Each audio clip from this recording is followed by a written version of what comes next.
Hi folks, welcome to number 6 in the 8-part series for the 2022 Club Committee Member Professional Development Program facilitated by Gary Ryan from Organisations That Matter. This episode is How Being a Committee Member Enhances Your Career Prospects, and it's fabulous to be here with you. Once again, I'm Gary Ryan, the founder and director of Organisations That Matter. I'm also the author of the #1 bestseller on Amazon Kindle, Disruption Leadership Matters, Lessons for Leaders from the Pandemic. You can access that via disruptionleadershipmatters.com. If you use the coupon code on that site of Monsu, you'll get $5 off the price of the book, plus a Australia Post upgrade to Express Post, free of charge. So you just select standard shipping and you will get that upgrade to Express Post. Please note that coupon code doesn't work on Amazon Kindle, Audible, iBooks and more, where the book is also available. This is just a range of the clients that I work with in addition to Monsu Caulfield, and of course it's a pleasure to be here in this program on behalf of Monsu Caulfield for you. In this session, we'll focus on the welcome and introduction. We'll leverage all the content from all the other parts of the other program and take your storytelling to the next level, which is going to help you with your career prospects. And of course, talk about the next session. So please identify all the tasks you do as a committee member. Literally pull out a notebook or some other form of taking some notes and just think about everything that you do as a committee member. And as a bit of a pointer, think about the administration tasks that you do. Someone's keeping records, for example. Someone's taking meeting notes. Someone's doing activities like that. Maybe that's you. Think of the meetings that you participate in. Someone has to get them organised. So that's part of an administration task, for example. But equally, they have to be facilitated. So someone is facilitating those meetings. Again, maybe that is you, and or you're at least contributing to hopefully successful meetings.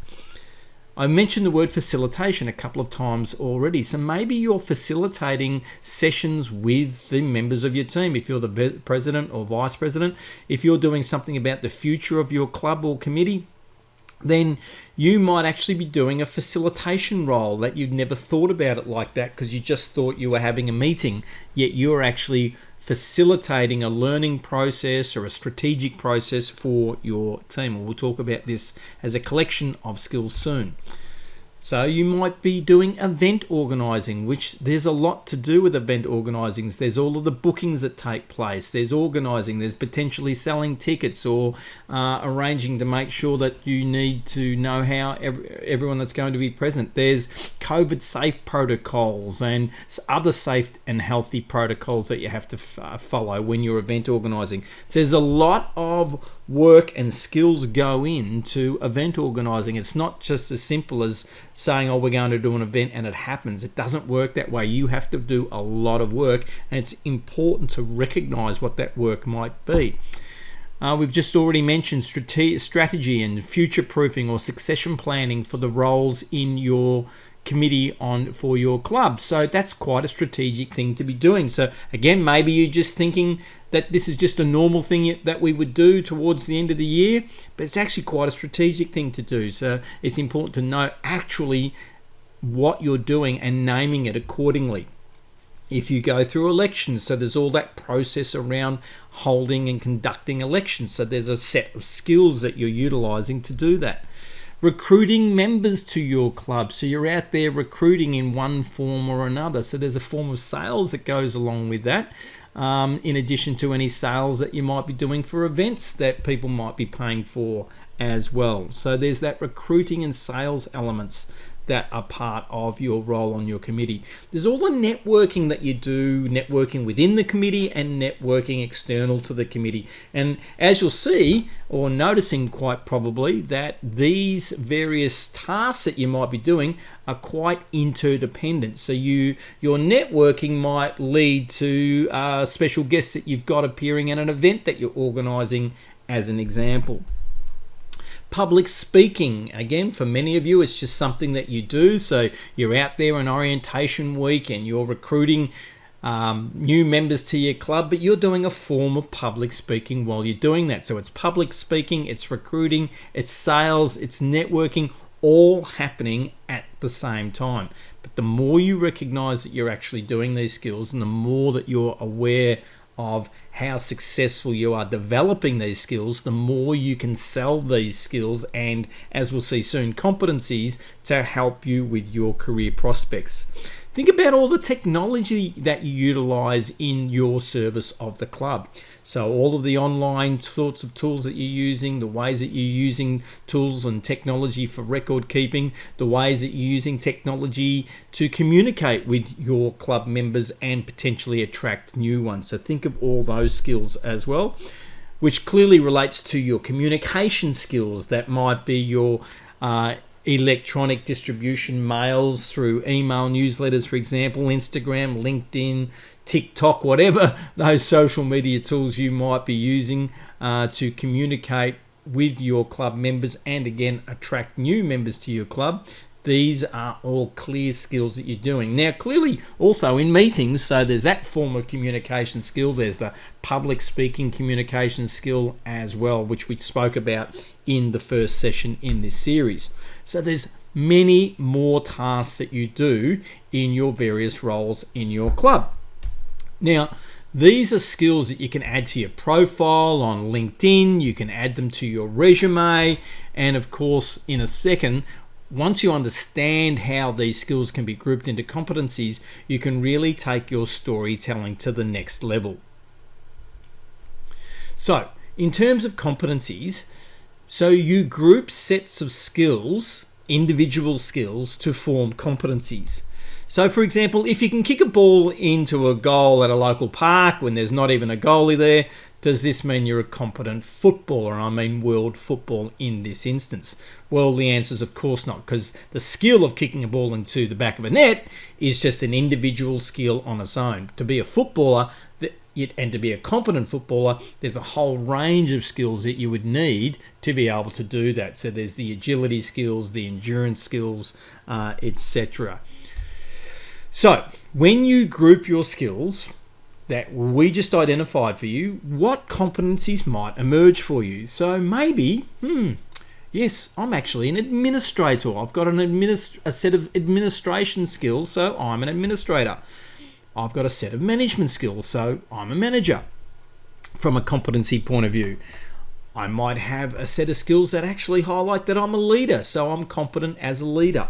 So I've got a leadership competency. I might be an event manager from a competency set of point of view. So again, there's a range of skills required to be able to manage events, as we just highlighted. And collectively, the competency you may have is that you are an event manager. You might not use any of these titles in your club, and this is the point I'm trying to get across here. Just because you don't use the title doesn't mean you haven't developed the competency through the range of skills that you've been developing and actually putting into action, and successfully, hopefully, that therefore mean that you've got that set of competencies to use these labels in your storytelling. So it's really essential that you understand that. And of course, being an effective communicator is another set of competencies that you might be able to claim through the actual work you've been doing in your club. Now, let's use the real kicker here. You want to be able to use these competencies in your storytelling, especially how you might reflect it in a resume, but more importantly, when you get to the stage of maybe doing recorded interviews and or actual live interviews that might be online or in person, and you get to use these storytelling techniques. So you want to start with a time marker. So it might be in orientation of 2022. That's a time marker, so you can use that. You see, every single culture in the world for young children have used time markers such as once upon a time to actually start their stories. Now, you don't need to say once upon a time, but what we know is through neuroscience, our brains have evolved to be able to pick up when the start of a story is commencing through the time marker that starts the story. So you don't have to tell someone that you're about to tell them a story. You just need to use a time marker, like the start of orientation 2022, yesterday, this morning, 2 weekends ago, etc., etc. Okay, start with a time marker. Good stories have a beginning, a middle, and an end. Of course they do. You use connectors, and you're already very natural at this, and you might be already telling lots of stories. You just don't realize it. You catch up with some friends and you start saying, what have you been up to? And there's story after story after story.